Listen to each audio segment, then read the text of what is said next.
ચાલો બનાવીએ કચ્ચી કડક।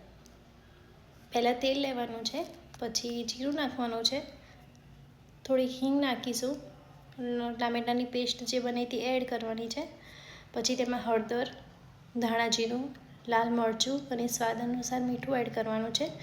મીઠું એડ થઈ જાય પછી થોડુંક એને ચડવા દેવાનું છે। ચડી જાય પછી આપણે તેને દાબેલીનો મસાલો જે આવે છે તે એમાં એડ કરવાનો છે। એડ કરીને સહેજ ચડવા દેવાનું, પછી જે બાફેલા બટેકાની પેસ્ટ હતી તે એમાં એડ કરવાની છે અને તેને એકરસ એટલે મિક્સ કરી દેવાનું છે। પછી તેમાં પાણી રેડવાનું છે, એ તમારે જેટલો જાડો જોવે રગડો એ પ્રમાણે પાણી રેડવાનું છે। પછી તેને ચડવા દેવાનો છે। ચડી જાય પછી એક બાઉલમાં ટોસ્ટ લેવાના છે અને એના નાના નાના ટુકડા કરી દેવાના અને પછી એમાં રગડો એડ કરવાનો છે જે આપણે બનાવ્યો હતો। તેમાં ડુંગળી, ટામેટાં, સિંગદાણા, સેવ એ બધું નાખીને બાઉલ રેડી કરવાનો છે। રેડી છે આપણી કચ્ચી કડક।